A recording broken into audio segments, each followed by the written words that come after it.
तो दोस्तों आप सभी का हमारे YouTube चैनल में हार्दिक स्वागत है। आज की इस वीडियो में हम बात करने जा रहे हैं बॉन्ड 26 के बारे में। दोस्तों ये एक अपकमिंग मूवी है जो कि हमें देखने को मिलेगी 2025 के अंदर, और 2024 या 25 के अंदर कई मूवीज़ हमें देखने को मिलने वाली है, चाहे वो इनका सीक्वेंस अपकमिंग मूवी का, चाहे कोई नई मूवी है। दोस्तों ये एक नई मूवी है और ये पहले से भी कई मूवी से रिलेटेड है। आगे आपको इस मूवी से रिलेटेड आपको सारी कुछ जानकारी देने वाले हैं। इसके प्री प्रोडक्शन, रिलीजिंग, कास्टिंग के बारे में टोटल डिटेल आपको बताएंगे। तो आप हमारे इस चैनल पर नए हो तो पहले तो चैनल को सब्सक्राइब कर लीजिएगा, बेल आइकन दबाकर इसे ऑल पर सेट कर लीजिएगा ताकि हमारी जितनी भी अपकमिंग वीडियोज है वो आप तक पहुंचती रहे, और ज़्यादा से ज़्यादा हो सके तो इसे शेयर करने की कोशिश कीजिएगा। दोस्तों अब इसके बारे में हम बेसिक डिटेल से जानना चालू करते हैं। डेडपूल और वुल्वरिन एक आगामी अमेरिकी सुपरहीरो फिल्म है जो मार्वल कॉमिक्स के पात्रों डेडपूल और वुल्वरिन पर आधारित है, जो मार्वल स्टूडियोज, मैक्सिमम एफर्ट और 21 लैब्स एंटरटेनमेंट द्वारा निर्मित और Walt Disney studio motion pictures द्वारा वितरित की गई है। यह मार्वल सिनेमैटिक यूनिवर्स (MCU) की 34वीं फिल्म और डेडपूल 2016 और डेडपूल 2 2018 की अगली कड़ी होने का इरादा है। फिल्म का निर्देशन शॉन लेवी ने Ryan Reynolds, Rhett Reese, Paul Wernick और ज़ेब वेल्स के साथ लिखी एक स्क्रिप्ट से किया है। रेनॉल्ड्स और ह्यू जैकमैन क्रमशः एम्मा कोरिन, मोरिना बैकारिन, रॉब डेलाने, लेस्ली उग्गम्स, करण सोनी और मैथ्यू मैकफेडेन के साथ डेडपूल और भूमिका में हैं। तीसरी डेडपूल फिल्म का विकास नवंबर 2016 तक 20वीं सेंचुरी फॉक्स में शुरू हुआ, लेकिन मार्च 2019 में डिज्नी द्वारा स्टूडियो के अधिग्रहण के बाद इसे रोक दिया गया। चरित्र का नियंत्रण मार्वल स्टूडियो को स्थानांतरित कर दिया गया, जिसने रेनॉल्ड्स के साथ एक नई फिल्म विकसित करना शुरू किया। ये डेडपूल को MCU के साथ एकीकृत करता है और इसका उद्देश्य पिछली फिल्मों की R रेटिंग को बरकरार रखना है। वेंडी मोलिनेक्स और लिजी मोलिनेक्स लोगेलिन नवंबर 2020 में लेखक के रूप में शामिल हुए। मार्च 2022 तक रीज और वर्निक पिच ली फिल्मों से पुनर्लेखन के लिए लौट आए, जब लेवी को निर्देशक के रूप में नियुक्त किया गया। जैकमैन ने अगस्त 2022 में फॉक्स की एक्स-मैन फिल्मों से वुल्वरिन के रूप में अपनी भूमिका को फिर से करने का फैसला किया। वेल्स, रेनॉल्ड्स और लेवी को मई 2023 तक स्क्रिप्ट में योगदान देने की पुष्टि की गई थी। उस महीने के अंत में इंग्लैंड के पाइनवुड स्टूडियो में अतिरिक्त फिल्मांकन के साथ फिल्मांकन शुरू हुआ। नॉर्फॉक में और बोविंगटन फिल्म स्टूडियो में 2023 SAG-AFTRA हड़ताल के कारण जुलाई में उत्पादन निलंबित कर दिया गया था, लेकिन नवंबर में फिर से शुरू हुआ और जनवरी 2024 में समाप्त हुआ। फिल्म का शीर्षक एक महीने बाद सामने आया। डेडपूल और वुल्वरिन MCU के चरण 5 के हिस्से के रूप में 26 जुलाई 2024 को संयुक्त राज्य अमेरिका में रिलीज होने वाली है। आधार: डेडपूल वुल्वरिन के साथ मार्वल सिनेमैटिक यूनिवर्स का इतिहास बदल देगा। 1.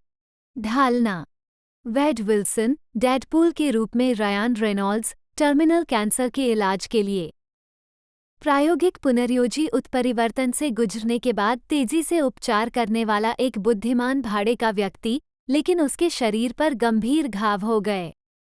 2. लेखक रेट रीज ने फिल्म को डेडपूल के लिए पानी से बाहर मछली की कहानी के रूप में वर्णित किया है, जो मार्वल सिनेमैटिक यूनिवर्स (MCU) की बहुत समझदार दुनिया में छोड़ दिया गया एक पागल है। 3. रेनॉल्ड्स से चरित्र के समुराई आधारित संस्करण को चित्रित करने की भी उम्मीद की जाती है। 4. जेम्स लोगन हॉविलेट, वुल्वरिन के रूप में ह्यू जैकमैन। उपचार क्षमताओं, वापस लेने योग्य पंजे और एक एडामेंटियम संक्रमित कंकाल के साथ एक उत्परिवर्ती। 5. जैकमैन ने लोगन और डेडपूल को झगड़ा करने वाली प्रवृत्ति के साथ विपरीत बताया, जो लोगन को निराश करेगा। 6. भूमिका की तैयारी के लिए जैकमैन ने एक जोरदार कसरत दिनचर्या शुरू की जिसमें प्रतिदिन 8000 कैलोरी तक खाना शामिल था। 7. जैकमैन चरित्र के बदले हुए अहंकार पैच के रूप में भी दिखाई देते हैं। 8. मुख्य खलनायक के रूप में एम्मा कोरिन। 9. वेनेसा के रूप में मोरिना बैकारिन, विल्सन की मंगेतर। 10-11 बैकारिन का मानना था कि यह फिल्म विल्सन के साथ वैनेसा के रिश्ते को और मजबूत बनाएगी, साथ ही उस मूल तत्व को भी बनाए रखेगी जो उन्हें एक साथ रखता है। 12. पीटर के रूप में रॉब डेलाने, विल्सन की एक्स-फोर्स टीम का सदस्य। 13. ब्लाइंड एल के रूप में लेस्ली उगम्स, विल्सन का नेत्रहीन बुजुर्ग रूममेट। 14. डोपिंदर के रूप में करण सोनी, एक टैक्सी ड्राइवर और विल्सन का प्रशंसक जो उनके वास्तविक चालक के रूप में कार्य करता है। 14. पैराडॉक्स के रूप में Matthew Macfadyen, a Time Variance Authority, TVA, agent 15. इसके अलावा पिछली डेडपूल फिल्मों में अपनी भूमिकाओं को दोहराते हुए ब्रियाना हिल्डेब्रांड नेगासोनिक टीनेज वारहेड के रूप में है, जो एक्स-मैन की एक किशोर सदस्य है जिसके पास अपने शरीर से परमाणु विस्फोट करने की उत्परिवर्ती शक्ति है। 16 कोलोसस की आवाज़ के रूप में स्टीफन कपिकिक, एक्स-मैन का एक सदस्य जिसके पास अपने पूरे शरीर को कार्बनिक स्टील में बदलने की उत्परिवर्ती क्षमता है। 10 युकियो के रूप में शियोली कुत्सुना, नेगासोनिक टीनेज वारहेड की प्रेमिका और साथ ही एक्स-मैन सदस्य। 16 बक के रूप में रैंडल रीडर, 17 और लुई स्टैन शेटस्टार के रूप में एक्स-फोर्स का सदस्य है। 18 कुछ अभिनेताओं ने अन्य 20वीं सेंचुरी फॉक्स मार्वल फिल्मों में भी अपनी भूमिकाएं दोहराईं, जिनमें शामिल हैं एक्स-मैन फिल्म श्रृंखला से आरोन स्टैनफोर्ड ने पायरों के रूप में आग में हेरफेर करने की क्षमता वाला एक उत्परिवर्ती 19 और डेयरडेविल 2003 और इलेक्ट्रा 2005 में जेनिफर गार्नर ने इलेक्ट्रा नैचियोस की भूमिका निभाई, एक हत्यारा जो साई की एक जोड़ी रखता है। 20 फिल्म में दिखाई देने वाले अन्य पात्र डॉगपूल हैं, जो विल सन का एक कैनाइन संस्करण है जिसे कुत्ते अभिनेता पैगी ने निभाया है। 21, 22 और उत्परिवर्ती सबरेटूथ और टॉड हैं। 23, 24 उत्पादन पृष्ठभूमि डेडपूल 2016 की सफलता के बाद 20वीं सेंचुरी फॉक्स ने 2 सीक्वल विकसित करना शुरू किया। तीसरी फिल्म में सुपरहीरो टीम एक्स-फोर्स को शामिल करने की तैयारी थी। 25 डेडपूल निर्देशक टिम मिलर ने स्टार रयान रेनॉल्ड्स के साथ रचनात्मक मतभेदों के कारण सीक्वल के लिए वापस नहीं लौटने का फैसला किया और डेविड लीच को नवंबर 2016 में डेडपूल 2, 2018 का निर्देशन करने के लिए काम पर रखा गया था। फॉक्स तीसरी फिल्म विकसित करने के लिए किसी अन्य फिल्म निर्माता की तलाश कर रहा था। 26 मार्च 2017 में डेडपूल और डेडपूल 2 के सह-लेखक रे ट्रीज ने कहा कि एक्स-फोर्स को डेडपूल 2 में पेश किया जाएगा और फिर एक योजनाबद्ध स्पिन-ऑफ फिल्म में दिखाया जाएगा जो तीसरी डेडपूल फिल्म से अलग कुछ बड़ा लॉन्च करेगी, जो अधिक व्यक्तिगत होगा। 27 जब दिसंबर 2017 में डिज्नी द्वारा 21वीं सेंचुरी फॉक्स के अधिग्रहण की घोषणा की गई, तो वॉल्ट डिज्नी कंपनी के CEO बॉब इगर ने कहा कि रेनॉल्ड्स के डेडपूल को मार्वल सिनेमैटिक यूनिवर्स MCU के साथ एकीकृत किया जाएगा, भले ही उन फिल्मों को PG-13 रेटिंग दी गई हो और डेडपूल फिल्मों को R रेटिंग दी गई हो। रेटेड 28 इगर ने कहा कि डिज्नी R रेटेड डेडपूल फिल्में बनाने के लिए तैयार है जब तक हम दर्शकों को बताते हैं कि क्या आने वाला है, और सुझाव दिया कि डेडपूल जैसे पात्रों के लिए एक मार्वल R ब्रांड बनाया जा सकता है।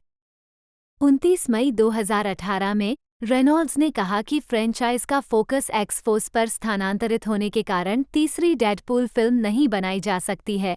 30 लेकिन रीज और उनके लेखन साथी पॉल वर्निक को लगा कि रेनॉल्ड्स के लेने के बाद एक तीसरी फिल्म बिल्कुल बनेगी। चरित्र से ब्रेक और एक्स-फोर्स फिल्म रिलीज हुई। उन्होंने इसकी तुलना आयरन मैन 2, 2010 और आयरन मैन 3, 2013 के बीच रिलीज होने वाली MCU crossover film the Avengers 2012 से की। 31 लीच ने शेड्यूल के आधार पर एक और डेडपूल फिल्म के लिए वापसी में रुचि व्यक्त की।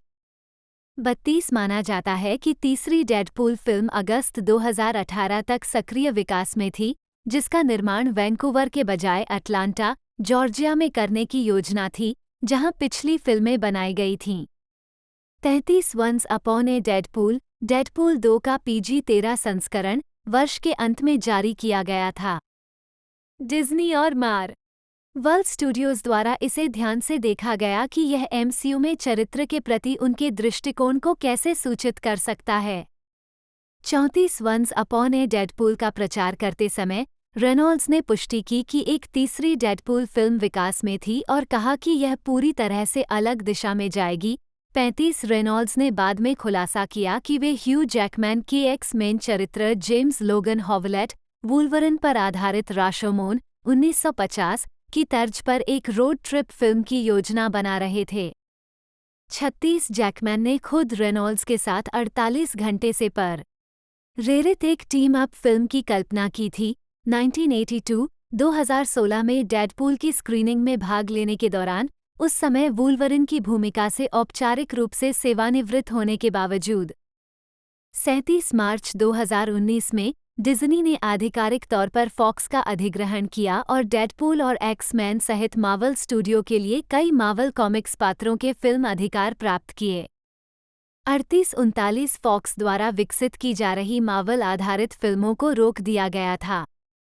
40 विकास जोश ब्रोलिन ने जून 2019 में खुलासा किया कि डेडपूल 2 में उस किरदार को निभाने के बाद उन्होंने मार्वल स्टूडियोज के साथ केबल के रूप में अपने भविष्य पर कई बार चर्चा की थी। ब्रोलिन ने एमसीयू में थानोस की भूमिका भी निभाई। 41 अक्टूबर में ज़ाज़ी बीट्स ने कहा कि उन्हें आश्चर्य होगा अगर वह भविष्य की फिल्म में डोमिनोज की अपनी डेडपूल 2 भूमिका को दोबारा नहीं निभाएंगी। 42 उस महीने रीज और वर्निक ने कहा कि वे और रेनॉल्ड्स डेडपूल से बहुत ज़रूरी आराम ले रहे थे, जबकि वे फ्रेंचाइजी के भविष्य के बारे में मार्वल स्टूडियो से सुनने का इंतजार कर रहे थे। उन्होंने पुष्टि की कि एक और डेडपूल फिल्म बनाई जाएगी, कि यह पिछली फिल्मों की तरह R-रेटेड होगी और यह चरित्र को MCU के साथ एकीकृत करेगी। वर्निक ने कहा कि डेडपूल 2 के पूरा होने के बाद उनकी थकावट और डिज्नी द्वारा फॉक्स के अधिग्रहण की घोषणा के बीच तीसरी डेडपूल फिल्म के लिए कोई निर्धारित पिच नहीं थी। रीज ने कहा कि उन्हें अब सही विचार पर उतरना होगा और एक बार हम ऐसा करेंगे, मुझे लगता है कि हम दौड़ में भाग लेंगे। लेखकों को लगा कि MCU में डेडपूल का लिए फॉयल के रूप में कार्य करने के लिए अधिक पात्र उपलब्ध होंगे, उन पात्रों के बीच उनके सीमित विकल्पों की तुलना में जिन पर पिछली फिल्मों के लिए फॉक्स का नियंत्रण था। 43 उस समय रेनॉल्ड्स ने खुलासा किया कि वह मार्वल स्टूडियो के साथ बैठक कर रहे थे। 44 दिसंबर में रेनॉल्ड्स ने पुष्टि की कि वह और पूरी टीम मार्वल स्टूडियो में सक्रिय रूप से एक डेडपूल फिल्म विकसित कर रहे थे। 45 स्टूडियो के साथ अपनी बैठकों के दौरान रेनॉल्ड्स ने मार्वल स्टूडियो के अध्यक्ष केविन फीगे से वुल्वरिन को फिल्म में शामिल करने का आग्रह किया, लेकिन उन्हें बताया गया कि यह संभव नहीं होगा। 37 अक्टूबर 2020 के दौरान रेनॉल्ड्स और मार्वल स्टूडियोज ने अगली डेडपूल फिल्म के लिए संभावित लेखकों से मुलाकात की। अगले महीने पटकथा लिखने के लिए वेंडी मोलिनेक्स और लिजी मोलिनेक्स लोगेलिन को काम पर रखा गया। रेनॉल्ड्स और मार्वल स्टूडियोज ने महसूस किया कि लेखकों की पिच फिल्म के लिए उनके अपने इरादों के अनुरूप थी, जो R-रेटेड रहेगी। रेनॉल्ड्स और मार्वल स्टूडियोज फिल्म के लिए लीच की वापसी के लिए तैयार थे, लेकिन 2021 के दौरान अन्य प्रतिबद्धताओं के कारण उनकी वापसी की उम्मीद नहीं थी और वह लेखकों को काम पर रखने में शामिल नहीं थे। दो लीच ने बाद में पुष्टि की कि वह फिल्म के लिए मार्वल से मिले थे, लेकिन दोनों पक्षों ने समझा कि शेड्यूल और अन्य प्रतिबद्धताएं उन्हें वापस लौटने से रोकेंगी। 46 जनवरी 2021 में फीगे ने फिर से पुष्टि की कि फिल्म की R रेटिंग होगी और इसे MCU में स्थापित किया जाएगा। रेनॉल्ड्स उस समय स्क्रिप्टिंग प्रक्रिया की देखरेख कर रहे थे और फीगे ने कहा कि रेनॉल्ड्स के व्यस्त कार्यक्रम के कारण फिल्मांकन 2021 के बाद तक शुरू नहीं होगा। उन्होंने कहा कि MCU में डेडपूल एक बहुत ही अलग तरह का किरदार था। 47 उस जुलाई में रेनॉल्ड्स और ताइका वेट्टी ने डेडपूल और कोर्ग रिएक्ट नामक उस फिल्म के विज्ञापन में क्रमशः डेडपूल और वेट्टी के MCU चरित्र कोर्ग के रूप में दिखाई देकर अपनी फिल्म फ्री गाय 2021 का प्रचार किया। डेडपूल चौथी दीवार तोड़ता है और विज्ञापन में कोर्ग के साथ MCU में शामिल होने पर चर्चा करता है। 48-49 अगले महीने रेनॉल्ड्स ने कहा कि उन्हें 2022 में फिल्मांकन शुरू होने की उम्मीद है, 50 जिसकी फीगे ने जल्द ही पुष्टि की।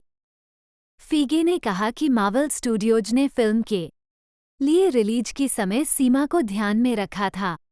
51 नवंबर में बीट्स और रॉब डेलाने ने अपने डेडपूल 2 के पात्रों डोमिनोज और पीटर के रूप में लौटने में रुचि व्यक्त की, 52-53, लेकिन बीट्स अंततः तीसरी फिल्म के लिए वापस नहीं लौटे।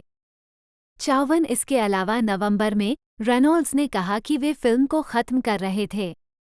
55 मार्च 2022 में शॉन लेवी द्वारा फिल्म का निर्देशन करने की बात सामने आई थी। इससे पहले उन्होंने फ्री गाय और द एडम प्रोजेक्ट 2022 में रेनॉल्ड्स का निर्देशन किया था। 56-57 लेवी ने कहा कि वर्ष के शेष समय में अपने व्यस्त कार्यक्रम के कारण फिल्मांकन 2022 के बाद शुरू नहीं होगा। 58 उसी समय रेनॉल्ड्स ने पुष्टि की कि उनकी production company maximum effort film का सह निर्माण करेगी। 59 और पटकथा को फिर से लिखने के लिए रीज और वर्निक को काम पर रखा गया था। 56-57 इस जोड़ी ने जून में कहा था कि वे फिल्म मां की पृष्ठभूमि के रूप में MCU के तत्वों का उपयोग करने के लिए उत्साहित थे और कहा कि डिज्नी और मार्वल MCU के बारे में उन चुटकुलों का समर्थन करते थे जो वे डेडपूल के लिए लिख रहे थे, जिसकी सफलता को देखते हुए पिछली फिल्में वे इस बात की पुष्टि नहीं करेंगे कि वे स्क्रिप्ट पर नए सिरे से शुरुआत कर रहे थे या सिर्फ मोलिनेक्स बहनों द्वारा पिछले ड्राफ्ट पर फिर से काम कर रहे थे, और कहा कि इस सवाल का जवाब देने से कथानक का विवरण सामने आ सकता है। 60 इसके अलावा जून में डिज्नी जोड़ MCU टेलीविजन श्रृंखला the falcon and the winter soldier 2021 पर काम करने के बाद रेमंड चैन को प्रोडक्शन डिजाइनर बनने का खुलासा हुआ था। 61 फीगे ने जुलाई में कहा था कि फिल्म को MCU फिल्म श्रृंखला की अन्य तीसरी किस्तों जैसे कैप्टन अमेरिका, सिविल वॉर 2016, थोर, रग्नारोक 2017 और एवेंजर्स की तरह ही पहले 2 से ऊपर उठाया जाएगा। Infinity war 2018। उन्होंने कहा कि रेनॉल्ड्स के साथ काम करना मजेदार था। 62 पूर्व उत्पादन।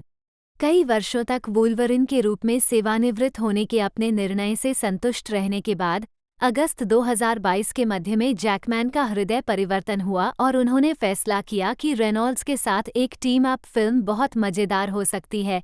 मुझे शायद इसमें और अधिक मजा आएगा। वो फिल्म मेरे द्वारा अब तक की गई सभी फिल्मों से बेहतर है। 6:37 उन्होंने फिल्म में शामिल होने के लिए रेनॉल्ड्स से उसी समय संपर्क किया जब रेनॉल्ड्स फीज के साथ बैठक करने की तैयारी कर रहे थे। रेनॉल्ड्स ने वर्षों तक स्वयं इस विचार का मनोरंजन करना जारी रखा था।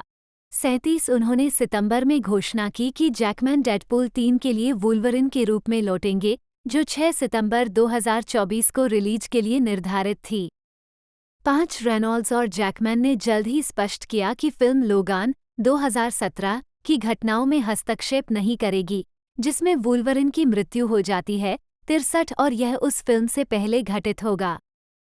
6 ये जैकमैन के लिए महत्वपूर्ण था, जिन्होंने कहा कि चरित्र की वापसी मार्वल स्टूडियो के एक कथा उपकरण का उपयोग करेगी जो पात्रों को समय सीमा के आसपास घूमने की अनुमति देती है।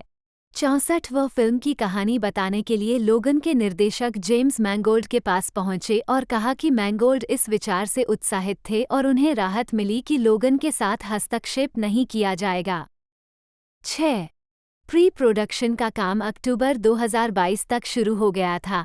65 जब फिल्म की शूटिंग जनवरी 2023 में वैंकूवर में शुरू होने की उम्मीद थी। 66 इससे पहले कि फिल्म की रिलीज की तारीख 8 नवंबर 2024 को आगे बढ़ा दी गई थी। 67 जैकमैन ने संकेत दिया कि फिल्म हो सकता है कि इसका शीर्षक डेडपूल 3 ना हो। 37 रेनॉल्ड्स ने जल्द ही इसे द डेडपूल वुल्वरिन फिल्म के रूप में संदर्भित किया। 68 और जैकमैन ने बाद में इसे वुल्वरिन और डेडपूल के रूप में संदर्भित किया। 69 रेनॉल्ड्स ने नवंबर में कहा था कि फिल्मांकन 2023 के मध्य से ठीक पहले शुरू होगा। 70 और लेवी ने दिसंबर में पुष्टि की कि फिल्मांकन मई 2023 में शुरू होने वाला था। उन्होंने कहा कि फिल्म का विकास करना उनके सबसे मजेदार रचनात्मक अनुभवों में से एक था। करिए फिल्म की आत्म जागरूकता, हिंसा और अभद्र भाषा का हवाला देते हुए। 71 लेवी ने कहा कि वह फ्रेंचाइजी के डीएनए को पिछली फिल्मों से बदलना नहीं चाहते थे और फिल्म को कच्ची, साहसी और बहुत अधिक आर रेटेड कहा। इसकी तुलना मिडनाइट रन 1988 48 घंटे से की और प्लेन, ट्रेन और ऑटोमोबाइल 1987। 72 फरवरी 2023 तक पैट्रिक स्टीवर्ट, जिन्होंने एक्स-मैन फिल्म श्रृंखला में चार्ल्स जेवियर की भूमिका निभाई और MCU film doctor strange in the multiverse of madness 2022 में भूमिका दोहराई, को संभावित रूप से इसमें शामिल होने के लिए संपर्क किया गया था। पतली परत 73 उस महीने के अंत में एम्मा कोरिन मुख्य खलनायक की भूमिका में कलाकारों में शामिल हुईं।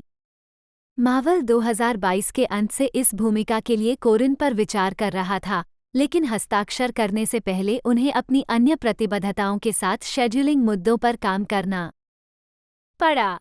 9 लेवी द्वारा वर्जीनिया वुल्फ के ऑरलैंडो के एक स्टेज प्रोडक्शन में उनके प्रदर्शन को देखने के बाद कोरिन को कास्ट किया गया था। कोरिन फिल्म में खलनायक की भूमिका निभाने के लिए उत्साहित थे क्योंकि उन्होंने पहले बहुत अधिक खलनायक की भूमिकाएं नहीं निभाई थीं। 74 लेवी को अपनी प्रोडक्शन कंपनी 21 लैब्स एंटरटेनमेंट के माध्यम से फीगे और रेनॉल्ड्स के साथ फिल्म का निर्माण करने का पता चला था। 9/75 और फिल्मांकन लंदन में होने वाला था। 76 एक्स-मेन निर्माता लॉरेन शूलर डोनर भी फिल्म के निर्माता थे। 77 जबकि साइमन किनबर्ग ने पिछली डेडपूल फिल्मों और कुछ एक्स-मेन फिल्मों के निर्माण के बाद कार्यकारी निर्माता के रूप में काम किया था। 78 79 77 किनबर्ग ने कहा कि फिल्म की रचनात्मक टीम लोगन, डेडपूल और वुल्वरिन की बहुत परवाह करती है और कहा कि फिल्म लेवी, रेनॉल्ड्स और फीगे द्वारा लिखी गई है। 79 फिल्म में रयान रेनॉल्ड्स डेडपूल बाएं के रूप में और ह्यू जैकमैन वुल्वरिन दाएं के रूप में हैं। रेनॉल्ड्स की पोशाक चरित्र के 1990 के दशक के कॉमिक बुक लुक पर आधारित है। 80 और जैकमैन की पोशाक एस्टोनिशिंग एक्स-मैन पर आधारित है। 81 कॉमिक बुक सटीक वुल्वरिन पोशाक पहने हुए यह उनकी पहली फिल्म थी। 82 दोस्तों आज की इस वीडियो में हमने बात करी इससे ज़बरदस्त मूवी के बारे में। तो दोस्तों इस मूवी से रिलेटेड मैंने आपको सारे कुछ एक तरह से इन्फॉर्मेशन दे दी है, जैसा कि इसके कैरेक्टर, प्रोड्यूसर, डायरेक्टर सभी के बारे में मैंने आपको इन्फॉर्मेशन बता दी है। तो यदि आपको वीडियो अच्छी लगी हो तो वीडियो को लाइक कीजिएगा और साथ ही साथ ये एक तरह से रिलीज होने को देखने को मिलेगी हमें 2025 के अंदर। जुलाई एक तरह से महीना बताया जा रहा है, बाकी कोई टीज़र या ट्रेलर या पोस्टर अभी तक लॉन्च नहीं किया गया है। जैसे कोई टीज़र या ट्रेलर या पोस्टर कुछ भी रिलीज़ होता है या कोई अपडेट निकल कर आती है तो मैं आपको शॉर्ट वीडियो बनाकर एक तरह से बता दूंगा। तो आपको एक तरह से यदि वो वीडियो देखनी है तो चैनल को सब्सक्राइब जरूर से कर लीजिएगा, बेल आइकन दबाकर इसे ऑल पर सेट कर लीजिएगा। तो दोस्तों इसके बारे में अब आगे इसके कास्टिंग जो कैरेक्टर हमें और देखने को मिलेगा उनके बारे में मैं आपको आगे बताता हूँ। ग्राहम चर्चयार्ड और मेयर सी रूबियो ने पोशाक डिजाइनर के रूप में काम किया। 89 Jackman X Men the animated series 1992-1997 और कॉमिक पुस्तकों में वुल्वरिन की वेशभूषा के समान एक पीले और नीले रंग की पोशाक पहनते हैं। 82-90 विशेष रूप से एस्टोनिशिंग एक्स-मैन वॉल्यूम 3 2004-2013 जॉन कैसाडे द्वारा तैयार। 81 इसमें जॉन रोमिटा सीनियर और डेव कॉकरम द्वारा चरित्र के 1970 के दशक के डिज़ाइन और जिम ली द्वारा 1990 के दशक के डिज़ाइन के तत्व भी शामिल हैं। 91 जैकमैन ने एक्स-मैन फिल्म श्रृंखला में कॉमिक्स सटीक पोशाक नहीं पहनी थी, हालांकि इसका संदर्भ एक्स-मैन 2000 और द वुल्वरिन 2013 के एक हटाए गए दृश्य में दिया गया था। 82 लेवी को लगा कि जैकमैन के लिए इस तरह की पोशाक पहनने का यह आखिरी मौका हो सकता है और यह सुनिश्चित करने के लिए कि सूट कॉमिक बुक सटीक हो, उन्होंने कई पुनरावृत्तियों और फिटिंगों का उपयोग किया। 92 पोशाक के शुरुआती अनावरण को सकारात्मक प्रतिक्रिया मिली।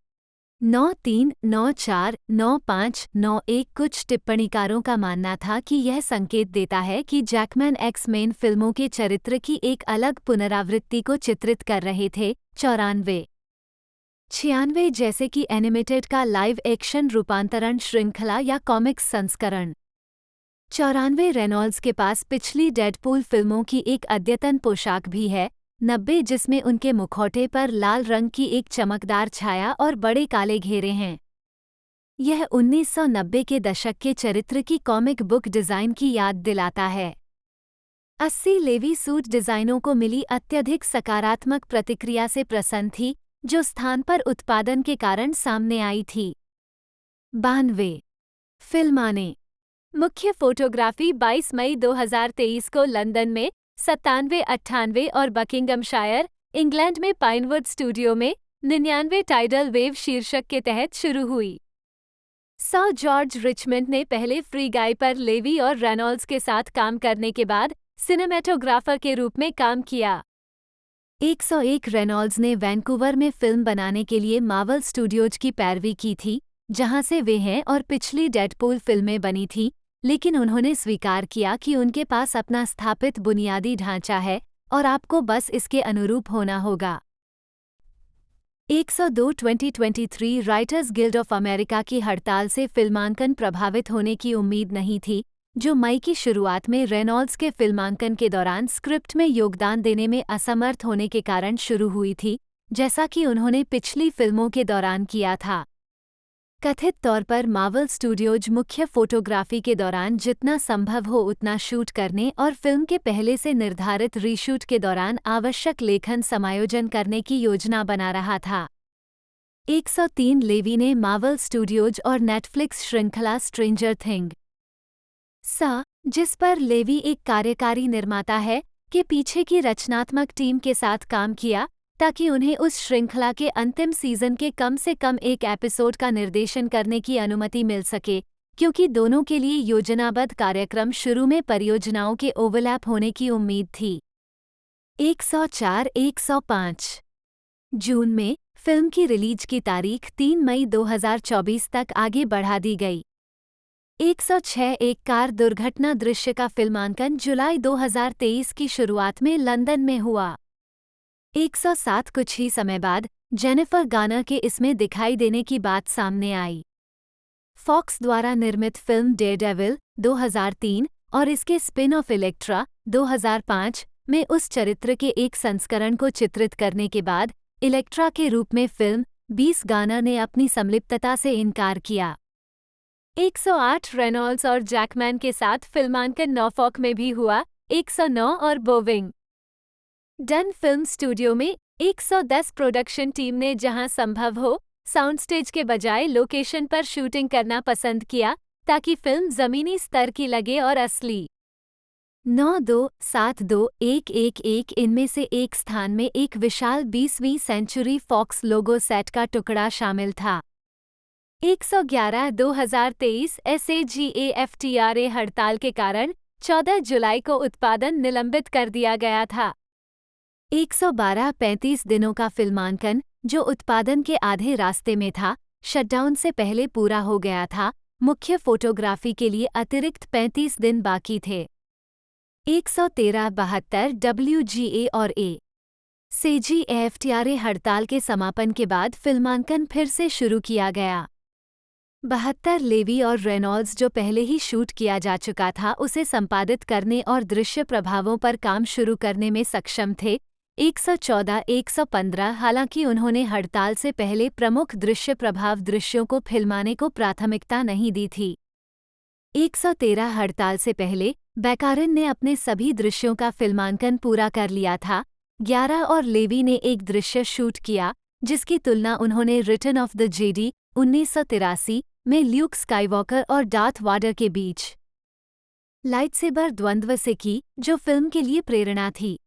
स्टंट टीम को अपने दृश्य के लिए उस दृश्य के अवरोधन, गति और फ्रेमिंग को देखना होगा। 116 लेवी ने कहा कि फिल्म के बारे में कुछ कास्टिंग अफवाहें सच थीं, लेकिन अन्य नहीं थीं। 92 जैसे कि टेलर स्विफ्ट का डैज़लर के रूप में एक कैमियो प्रदर्शन करना। 114 डिज्नी ने हड़ताल के दौरान फिल्म के सेट को बरकरार रखने के लिए भुगतान किया। 115 हड़ताल की शुरुआत में अन्य फिल्मों के साथ साथ फिल्म का निर्माण बीच में ही चल रहा था।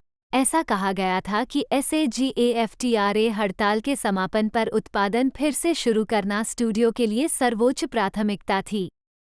117 अक्टूबर 2023 में लेवी ने सवाल किया कि क्या फिल्म अपनी मई 2024 की रिलीज डेट बरकरार रख पाएगी, क्योंकि उस समय SAGAFTRA की हड़ताल अभी भी जारी थी।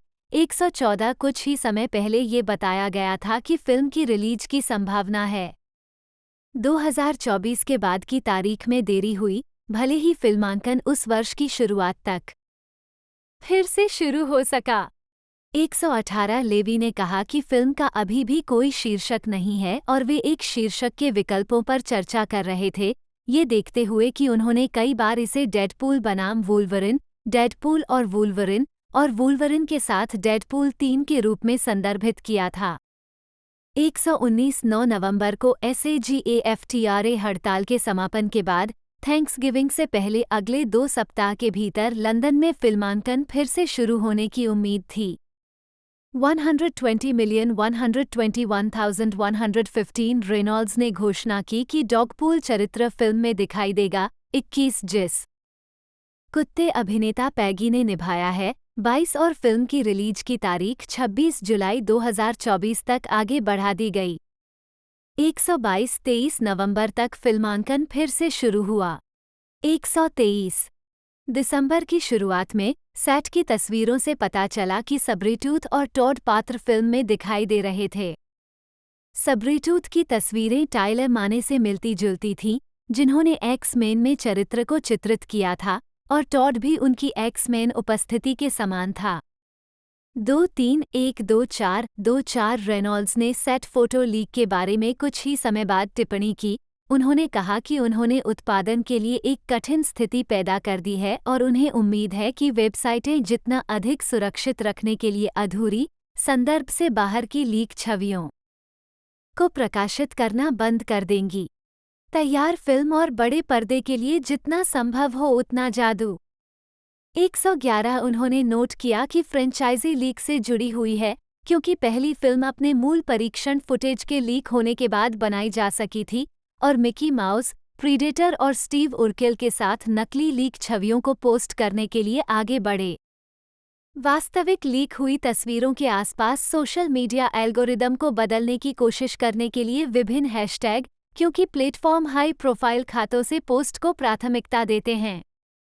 125 दिसंबर के अंत में बोना फिल्म ग्रुप ने डेडपूल फ्रेंचाइजी सहित कई फिल्मों में निवेश करने के लिए TSG एंटरटेनमेंट के साथ एक समझौते पर हस्ताक्षर किए।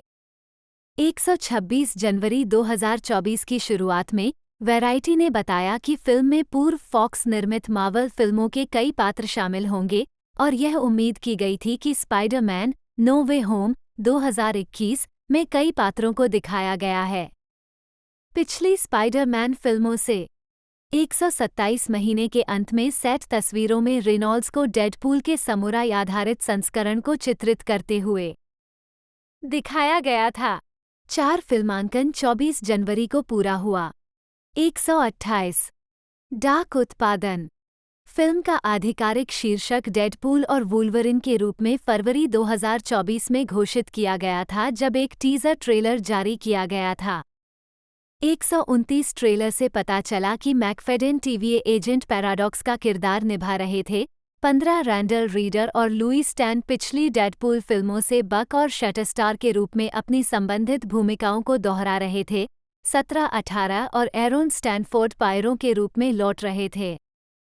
एक्स-मेन फिल्मों से 19 शेन रीड फिल्म का संपादन कर रहे हैं, 130,131, जबकि दृश्य प्रभाव फ्रामस्टोर, इंडस्ट्रियल लाइट एंड मैजिक, आईलेम और कैंटिना क्रिएटिव द्वारा प्रदान किए गए हैं। 132 संगीत। जुलाई 2023 के मध्य तक द एडम प्रोजेक्ट और स्ट्रेंजर थिंग्स के चौथे सीजन पर लेवी के साथ काम करने के बाद रॉब सिमनसन को फिल्म का स्कोर तैयार करने के लिए काम पर रखा गया था। 133 विपणन। फिल्म का एक टीजर ट्रेलर फरवरी 2024 में सुपर बाउल LVII के दौरान जारी किया गया था। एंटरटेनमेंट वीकली के निक रोमानो ने कहा कि ट्रेलर ने फिल्म की आर रेटिंग और इस तथ्य की पुष्टि की कि डेडपूल एमसीयू में घुसपैठ करेगा। 129 पॉलीगॉन के ऑस्टिन गोसलिन ने भी एमसीयू तत्वों के उपयोग पर प्रकाश डाला और सवाल किया कि क्या रेनॉल्ड्स डेडपूल का वही संस्करण निभा रहे हैं जैसा उन्होंने पिछली फिल्मों में किया था, क्योंकि ट्रेलर की शुरुआत में वह कितने खुश हैं।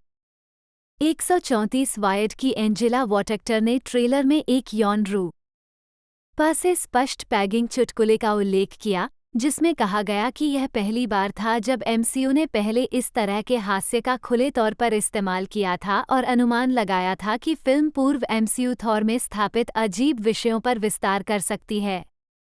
फिल्में और लोकी श्रृंखला 135 ट्रेलर के प्रीमियर के कुछ ही समय बाद जैकमैन ने वुल्वरिन और एशहॉल प्रदर्शित करने वाले एक संशोधित लोगो के साथ रेनॉल्ड्स पर तीखी टिप्पणी की। 136 मुक्त करना। डेडपूल और वुल्वरिन यूनाइटेड किंगडम में 25 जुलाई 2024 को रिलीज होने वाली है। 137 और संयुक्त राज्य अमेरिका में 26 जुलाई को IMAX, RealD 3D, Dolby Cinema, 4DX, Cinemark XD और अन्य प्रीमियम प्रारूपों में। 122-77 यह पहले उस वर्ष 6 सितंबर, 5-8 नवंबर 67 और फिर 3 मई के लिए निर्धारित था। 106 यह MCU के चरण 5 का हिस्सा होगा। शॉन एडम लेवी, जन्म 23 जुलाई 1968, एक कनाडाई फिल्म निर्देशक, फिल्म निर्माता, पटकथा लेखक, अभिनेता और 21 लैप्स एंटरटेनमेंट के संस्थापक हैं। उन्होंने विभिन्न शैलियों में काम किया है और शायद उन्हें Night at the Museum film franchise के निर्देशक और नेटफ्लिक्स श्रृंखला स्ट्रेंजर थिंग्स के प्राथमिक निर्माता के रूप में जाना जाता है। टेलीविजन निर्देशक के रूप में शुरुआती काम के बाद लेवी को 2000 के दशक में बिग फैट लायर और जस्ट मैरिड जैसी कॉमेडी फिल्मों के निर्देशन के लिए पहचान मिली। इसके बाद उन्होंने Cheaper by the Dozen, the Pink Panther और Night at the Museum film franchise का निर्देशन किया। 2010 की शुरुआत में उन्होंने डेट नाइट और रियल स्टील सहित फिल्मों का निर्देशन किया, कई कॉमेडी टेलीविजन पायलट विकसित किए और कार्यकारी ने ABC sitcom Last Man standing का निर्माण किया। लेवी 2016 की साइंस फिक्शन फिल्म अराइवल के निर्माता थे, जिसने उन्हें सर्वश्रेष्ठ फिल्म के लिए अकादमी पुरस्कार नामांकन दिलाया। 2016 से लेवी नेटफ्लिक्स की मूल श्रृंखला स्ट्रेंजर थिंग्स पर एक कार्यकारी निर्माता रही है। उन्होंने शो के 4 सीजन में से प्रत्येक के तीसरे और चौथे एपिसोड का निर्देशन किया है। 3 उन्होंने नेटफ्लिक्स की सीमित श्रृंखला All the Light We Can't See का भी निर्देशन किया। हाल ही में उन्होंने Free Guy 2021, The Adam Project 2022 और आगामी डेडपूल एंड वुल्वरिन 2024 का निर्देशन करके रयान रेनॉल्ड्स के साथ सहयोग किया है। प्रारंभिक जीवन।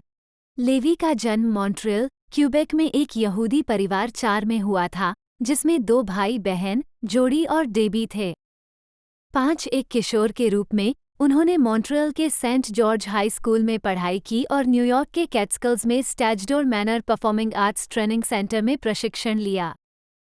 6 अभिनय में अपना करियर बनाते हुए उन्होंने येल विश्वविद्यालय में प्रदर्शन कला कार्यक्रम में भाग लिया और 1989 में स्नातक की उपाधि प्राप्त की। वहां अपने समय के दौरान उनकी रुचि निर्देशन में हो गई और बाद में वे फिल्म निर्देशन का अध्ययन करने के लिए लॉस एंजल्स चले गए। 6 उन्होंने 1994 में USC school of cinematic arts से MFA की डिग्री प्राप्त की। 7 करियर 1985-1994 प्रारंभिक करियर और शिक्षा। लेवी ने अपने पेशेवर करियर की शुरुआत 1980 के दशक के मध्य से 1990 के दशक के मध्य तक अपनी स्नातक और स्नातकोत्तर डिग्री हासिल करने के दौरान की।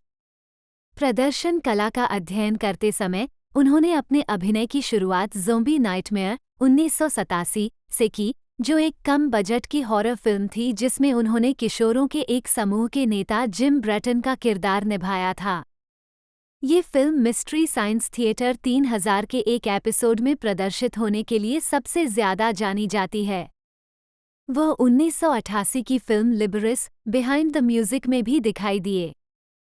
बाद में उन्होंने प्रोडक्शन में अपना MFA किया। इस दौरान उन्होंने 21 जंप स्ट्रीट पर एक अतिथि भूमिका और बेवली हिल्स 90,210 पर एक आवर्ती भूमिका के साथ अभिनय करना जारी रखा।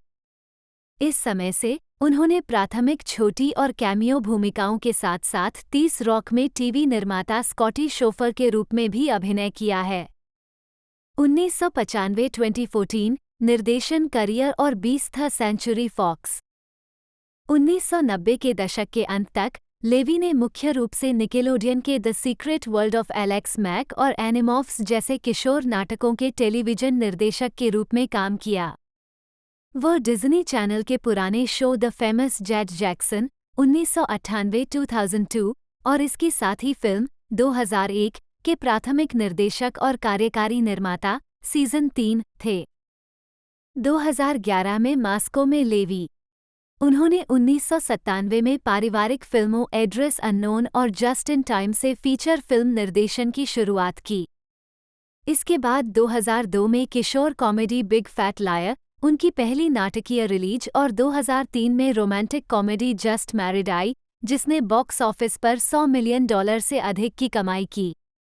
शेष दशक में लेवी ने बड़े बजट की पारिवारिक फिल्मों पर सफलतापूर्वक काम किया, अर्थात Cheaper by the Dozen 2003, The Pink Panther 2006 और Night at the Museum franchise 2006-2014 का निर्देशन किया और सभी का निर्माण किया उनकी सीख। फिल्में। First Night at the Museum film Levy की व्यावसायिक रूप से सबसे सफल परियोजना थी और 2006 की सबसे अधिक कमाई करने वाली फिल्मों में से एक थी। इस दौरान उन्होंने 2008 की film What Happens in Vegas और द रॉकर का भी निर्माण किया और कार्यकारी ने the WB drama Pepper Dennis 2006 का निर्माण किया। लेवी ने स्टीव कैरल और टीना फे अभिनीत 2010 की कॉमेडी डेट नाइट का निर्देशन और निर्माण किया। उसी वर्ष उन्होंने ह्यू जैकमैन अभिनीत विज्ञान कथा नाटक रियल स्टील 2011 का निर्देशन शुरू किया। स्टीवन स्पीलबर्ग द्वारा निर्मित कार्यकारी फिल्म को मिश्रित आलोचनात्मक समीक्षा मिली और इसे सर्वश्रेष्ठ दृश्य प्रभावों के लिए अकादमी पुरस्कार के लिए नामांकित किया गया। 2000 के दशक के मध्य में लेवी और उनकी कंपनी 21 लैब्स ने 20वीं सेंचुरी फॉक्स के साथ एक उत्पादन समझौते पर हस्ताक्षर किए। इसे 2010 में नवीनीकृत किया गया था।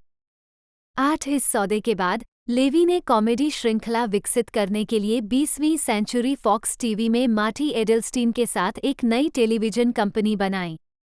9-10 लेवी और 21 लैब्स 2020 तक कंपनी के साथ थे।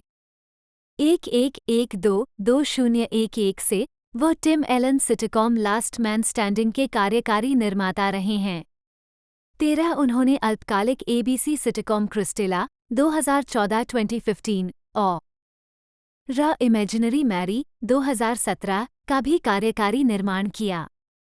फॉक्स के साथ फिल्म परियोजनाओं में 2012 Ben Stiller, Vince Vaughn, Jonah Hill comedy The Watch, Akiva Schaffer द्वारा निर्देशित लेवी की comedy The Internship 2013, Night at the Museum, Secret of the Tomb 2014, Why Him 2016 और द डार्केस्ट माइंड्स 2018।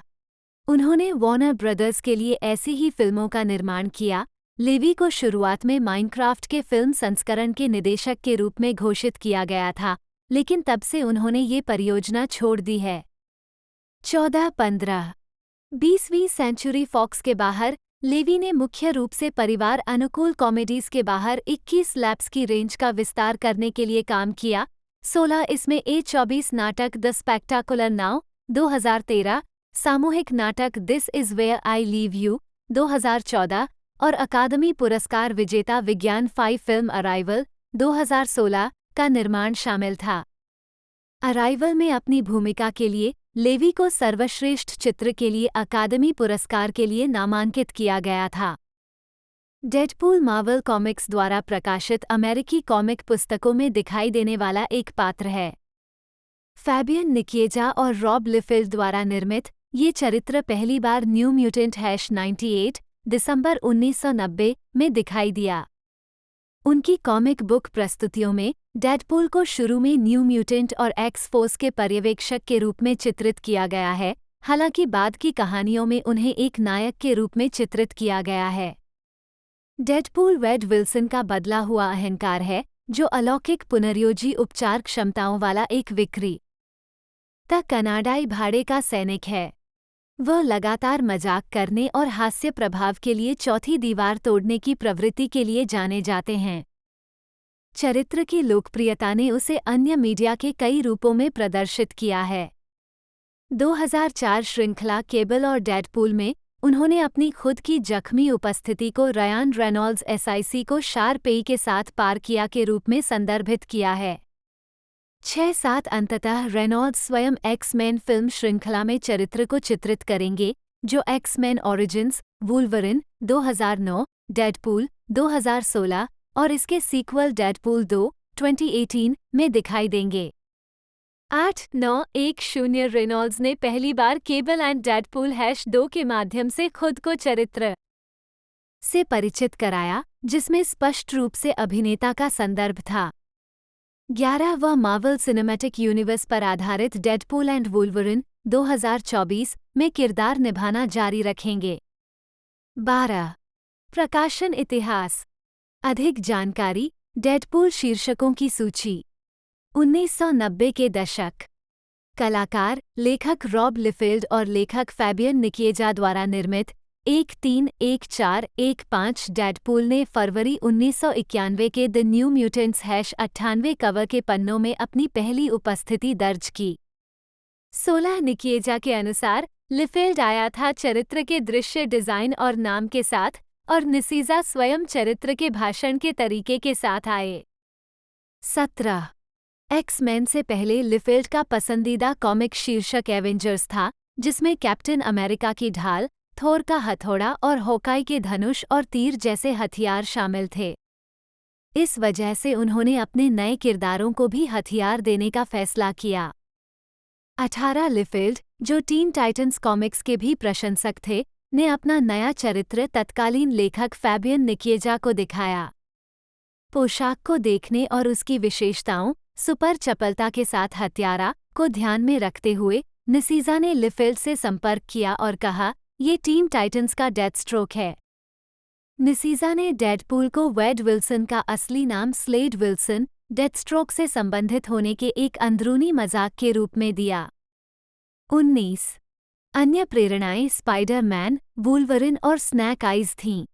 लिफील्ड कहते हैं, वुल्वरिन और स्पाइडर-मैन 2 ऐसी संपत्तियां थीं जिनके साथ मैं हर समय प्रतिस्पर्धा कर रहा था।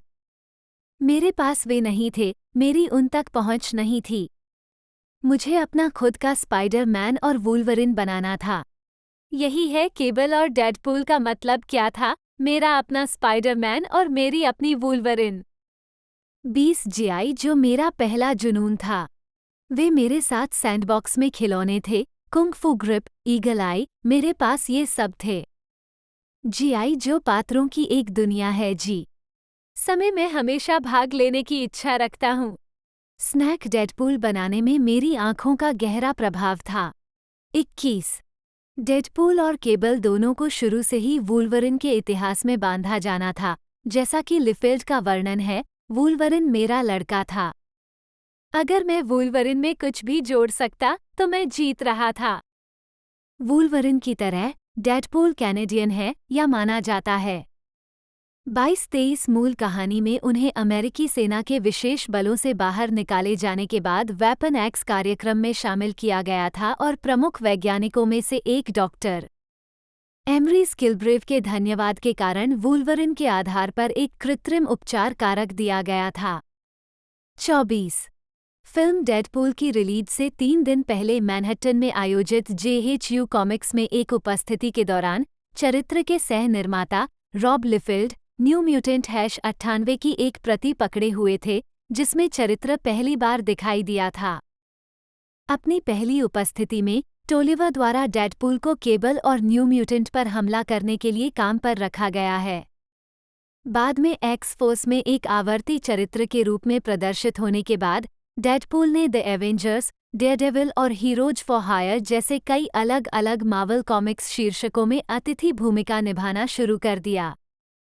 1993 में इस किरदार को अपनी लघु श्रृंखला मिली जिसका शीर्षक द सकल चेयर्स था, जिसे फैबियन निकिएजा ने लिखा था और जो मदुर्रा द्वारा लिखा गया था।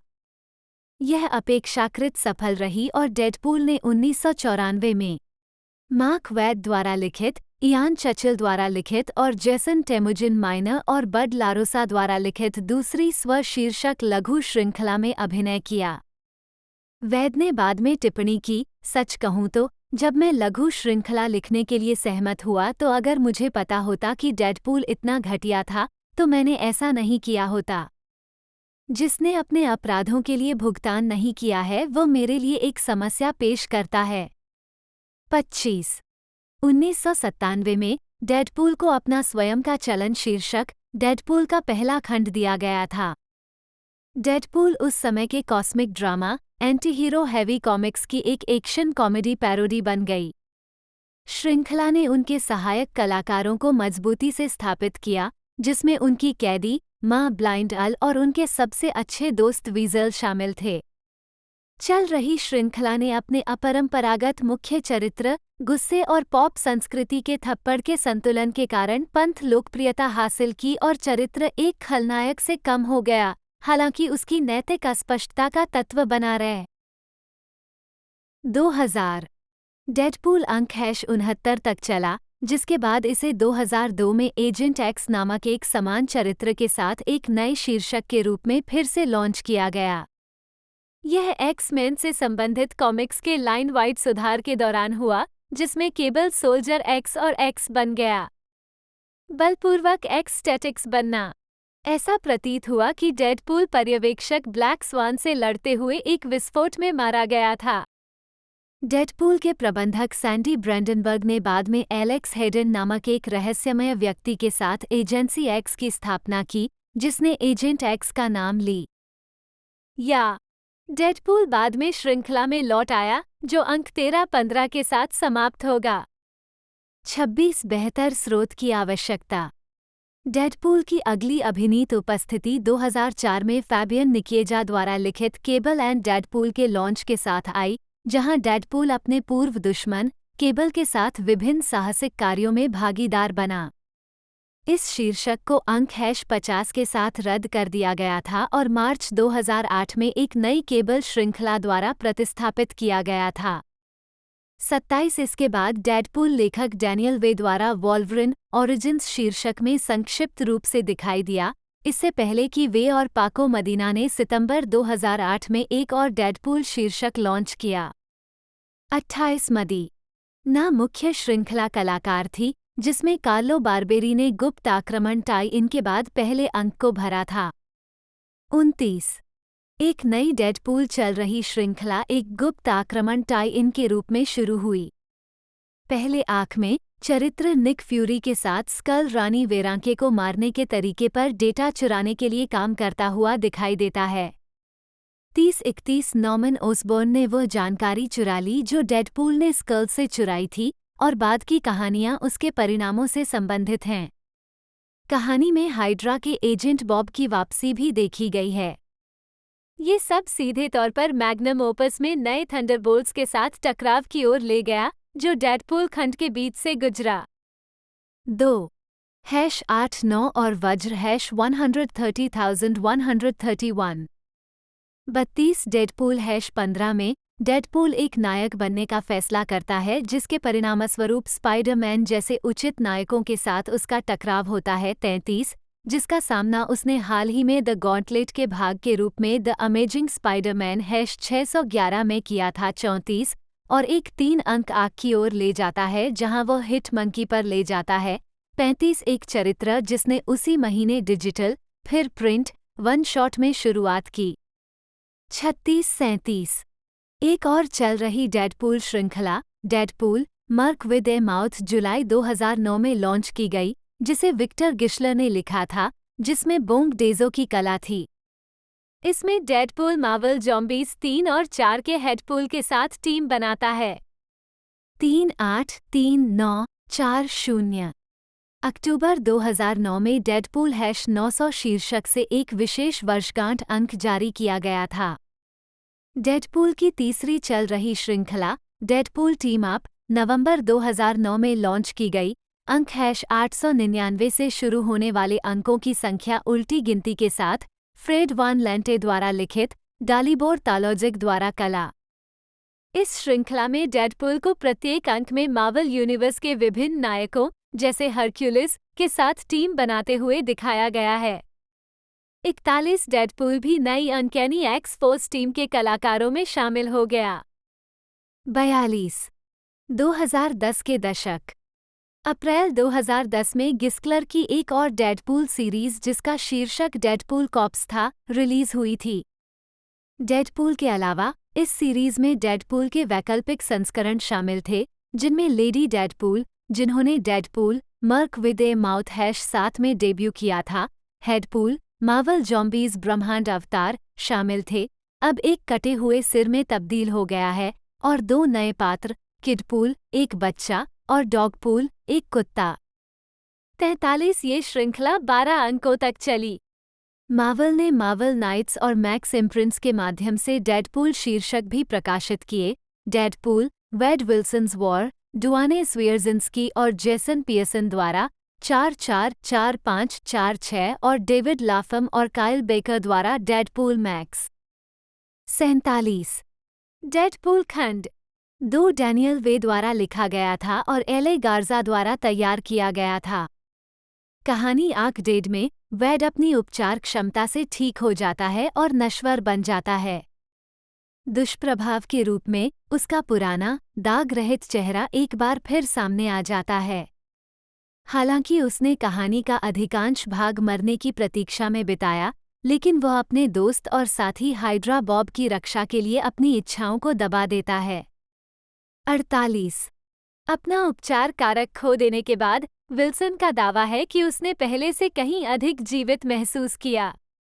वॉल्यूम और अंक आवश्यक। हालांकि इंटेलिजेंसिया से कड़ी पिटाई के बाद वेड को एहसास हुआ कि उन्होंने कौशल की भरपाई करने की अपनी क्षमता को खत्म कर दिया है, इसलिए उन्होंने प्रशिक्षण में टास्कमास्टर से मदद मांगने का फैसला किया।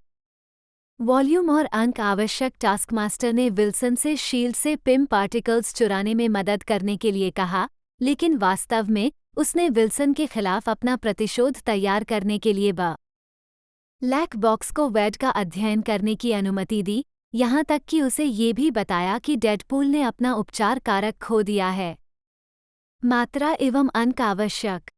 वेड ब्लैक बॉक्स, ब्लैक टॉम और ब्लैक स्वान को हराने में कामयाब रहे, लेकिन इस प्रक्रिया में उनका चेहरा जल गया और फिर से विकृत हो गया।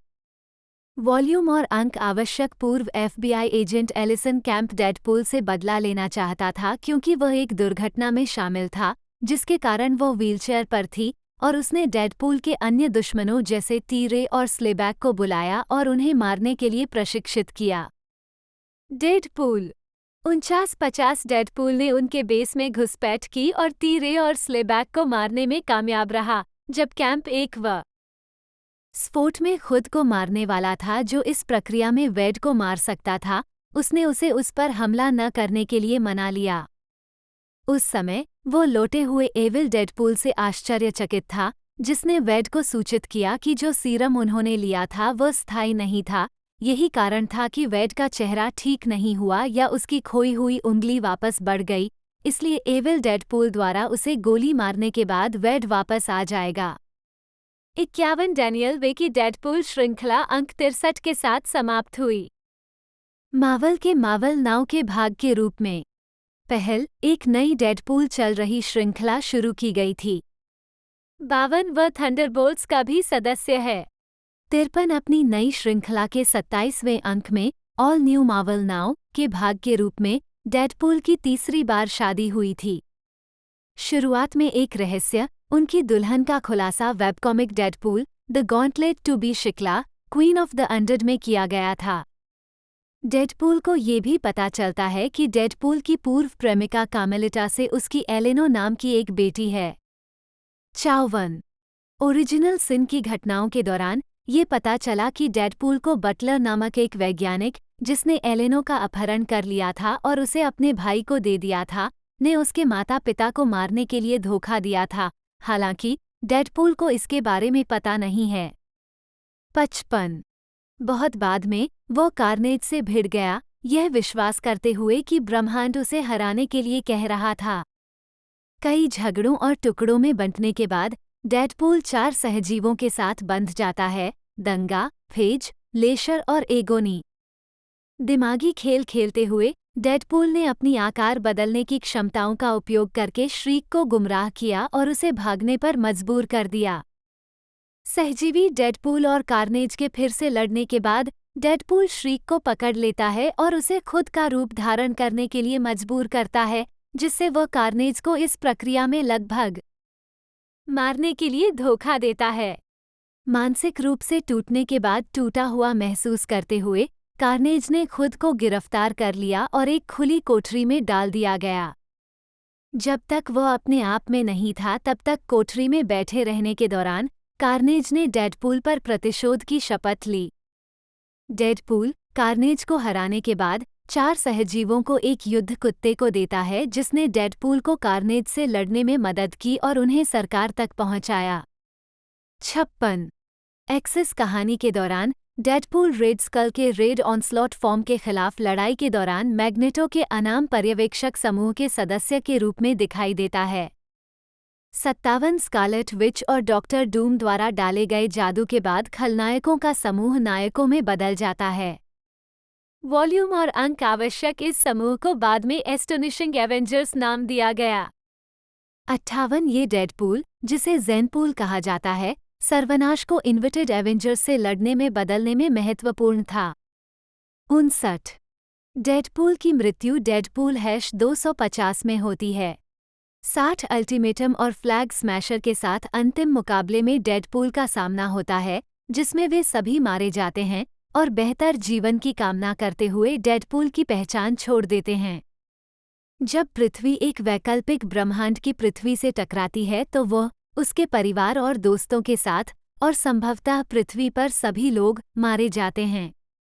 डेडपूल इस बात पर अफसोस जताता है कि सीक्रेट वॉर्स को एवेंजर्स इवेंट ही रहना चाहिए था, लेकिन फिर वो शांति से मर जाता है, इस बात से संतुष्ट होकर कि बाकी सभी लोग उसके साथ मर रहे हैं।